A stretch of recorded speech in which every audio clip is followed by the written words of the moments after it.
आज मैं अपने वीडियो में इंट्रोडक्शन दूंगी मॉडर्न बायोलॉजी का। इससे पहले मैं बायोलॉजी की एक वीडियो बना चुकी हूँ, लेकिन मुझे कुछ लोगों ने कहा कि हमें इंट्रोडक्शन समझना है, तो इसलिए मैं आज इंट्रोडक्शन की वीडियो बना रही हूँ। तो सबसे पहले बायोलॉजी की डेफिनेशन मैंने यहाँ पर लिखी हुई है, the study of living organism as well as those in which life was taken. हमें ये कॉन्सेप्ट दिया जाता है, हमारे टीचर्स वगैरह ये कॉन्सेप्ट देते हैं कि बायोलॉजी सिर्फ और सिर्फ लिविंग ऑर्गेनिजम्स की स्टडी है, लेकिन बहुत से डॉक्टर्स या बहुत से लोग डेड बॉडीज़ पर भी काम कर रहे होते हैं। तो फिर ये बायोलॉजी की डेफिनेशन तो फिर गलत हो गई कि हम सिर्फ लिविंग ऑर्गेनिजम्स पे काम कर रहे हैं और डेड ऑर्गेनिजम्स पे काम भी कर रहे हैं, लेकिन फिर भी हमारी डेफिनेशन। तो बेसिकली हम बायोलॉजी में लिविंग ऑर्गेनिजम्स के बारे में भी काम कर रहे होते हैं और डेड ऑर्गेनिजम्स जो कि मर जाते हैं उनके ऊपर भी हम स्टडी कर रहे होते हैं और काम कर रहे होते हैं। लेकिन बायोलॉजी की डेफिनेशन कुछ इस तरह बुक्स में दी जाती है कि the study of living organisms is known as biology, लेकिन यहाँ पर मैंने एक प्रॉपर डेफिनेशन इसकी लिखी है, the study of living organism as well as those in which life was taken, कि उनमें कभी लाइफ पाई जाती थी। तो सबसे पहले यहाँ पर इन्वेंशन का काम है कि बायोलॉजी को इन्वेंट किसने किया। तो Aristotle was the first who put forward their ideas about living organisms and known as the founder of biology। Aristotle एक बहुत बड़े साइंटिस्ट थे जिन्होंने बायोलॉजी की फील्ड में बहुत से आइडियाज़ अपने पुट फॉरवर्ड किए और लिविंग ऑर्गेनिजम्स के बारे में उन्हें काफ़ी नॉलेज थी और इन्हें फाउंडर ऑफ बायोलॉजी भी कहा जाता है। He also publish 2 books, namely philosophy of botanica and philosophy of zoologica. उन्होंने 2 बुक्स भी पब्लिश की थी कि फिलोसफी ऑफ बोटेनिका यानी कि प्लांट्स पर और फिलोसफी ऑफ जूलॉजिका यानी कि एनिमल्स पर। उसके बाद यहाँ पर हमारे पास किंगडम्स आ जाते हैं, जो हमारे पास क्लासिफिकेशंस की गई हैं, स्पीशीज़ हमारे पास कुछ होती हैं, उनके कुछ हमारे पास किंगडम्स हैं। सबसे पहला किंगडम है सेल। सेल तो बेसिक यूनिट है हमारी लाइफ का, सेल के बगैर कोई लाइफ पॉसिबल ही नहीं हो सकती। सेल ये वैसे किंगडम नहीं है, लेकिन सेल के बारे में हम सबसे पहले पढ़ते हैं किंगडम्स में। उसके बाद सेकंड है हमारे पास किंगडम एनिमेलिया, जिसमें हम एनिमल्स के बारे में पढ़ते हैं।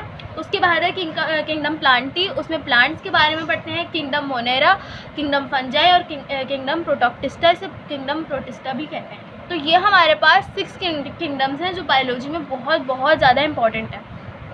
सेल में तो हम बेसिक अपनी लाइफ के बारे में पढ़ते हैं और किंगडम एनिमेलिया में हम एनिमल्स के बारे में पढ़ते हैं, किंगडम प्लांटी में प्लांट्स के बारे में पढ़ते हैं। लेकिन किंगडम मोनेरा में हम प्रोकैरियोट्स ऑर्गेनिजम्स के बारे में पढ़ते हैं, जो कि सिंपल लिविंग ऑर्गेनिजम्स होते हैं और उनका न्यूक्लियस कंप्लीट नहीं होता उनके सेल के अंदर, वो मोनेरा कहलाते हैं। किंगडम मोनेरा से रिलेट करते हैं और इसकी एग्जाम्पल है ब्लू ग्रीन एल्गी और बैक्टीरिया। ये दोनों इसकी एग्जाम्पल है किंगडम मोनेरा की।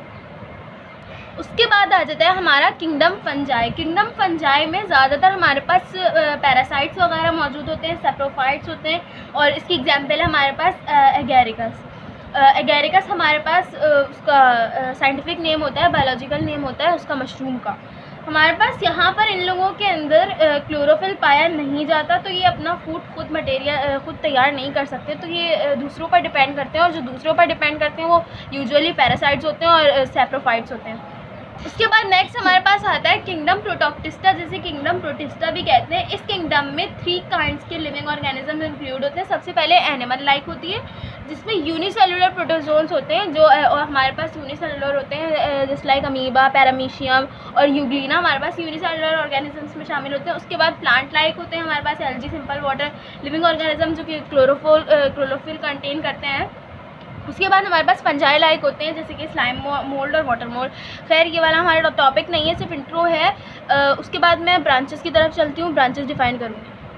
सबसे पहली ब्रांच है हमारे पास मॉडर्न ब्रांचेस जो है हमारी बायोलॉजी की, वो 20वीं सेंचुरी के बाद हमारे पास डेवलप की गई थी और उनके जो नेम है वो हमारे पास 9 ब्रांचेस हैं।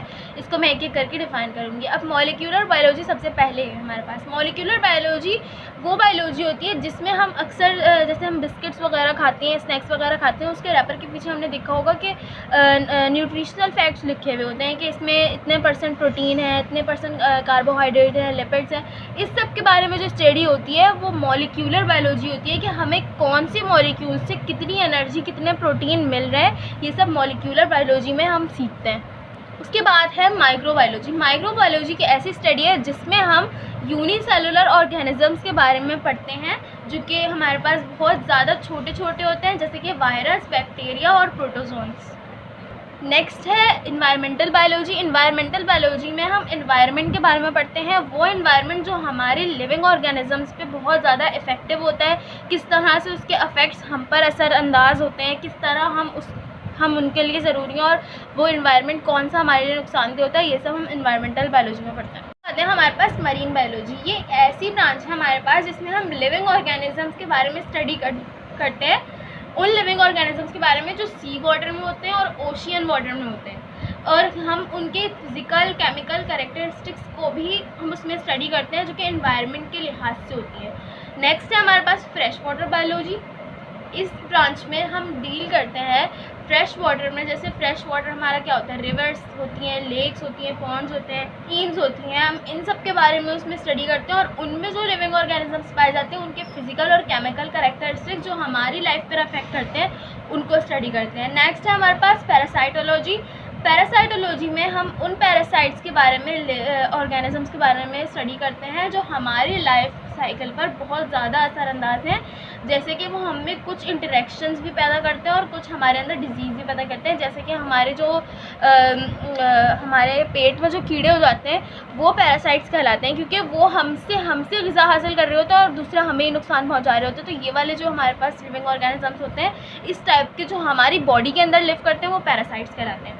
उसके बाद हमारे पास है ह्यूमन बायोलॉजी। ह्यूमन बायोलॉजी में हम ह्यूमन की मतलब इंसानों के ऊपर जो लाइफ, हमारी इंसानों की जो लाइफ है, जैसे कि एनाटॉमी है हमारे पास, फिजियोलॉजी है, हेल्थ एंड इनहेरिटेंस है, एवोल्यूशन है, इस सब के बारे में स्टडी करते हैं। नेक्स्ट है हमारे पास 8 सोशल बायोलॉजी। इसमें हम सोशल एक्टिविटीज़ के बारे में स्टडी करते हैं जो कि अक्सर एनिमल्स पे होती हैं, उनकी पॉपुलेशन पे होती हैं, ह्यूमन बींग्स पर होती हैं, और उनके जो डिफरेंट बिहेवियर्स होते हैं वो किस वजह से होते हैं उनके बारे में स्टडी करते हैं, और इनहेरिटेंस वगैरह के बारे में जो पेरेंट्स से उनके चिल्ड्रंस में डेवलप होती हैं उसके बारे में स्टडी करते हैं। नेक्स्ट हमारे पास जो कि लास्ट है बायोटेक्नोलॉजी। ये बहुत ज़्यादा मॉडर्न ब्रांच है बायोलॉजी की। जैसे कि आजकल कोविड चल रहा है, इसमें यहाँ पर हमारे पास वैक्सीनेशन का और इसकी जो हमारे पास मेडिसिन है जो इससे हमें क्योर रख सकती हैं, इस सब के बारे में ये जो मेडिसिन का प्रोसेस होता है, जो इंजेक्शन में जो हमारे पास इंजेक्शंस हैं, वैक्सीनेशन वगैरह लगती हैं, सिर्फ कोरोना की नहीं है, इसके अलावा बहुत सी बीमारियों की वैक्सीनेशन लगती है, और मेडिसिन के बारे में जो बनती हैं वो सब हम बायोटेक्नोलॉजी की ब्रांच में पढ़ते हैं।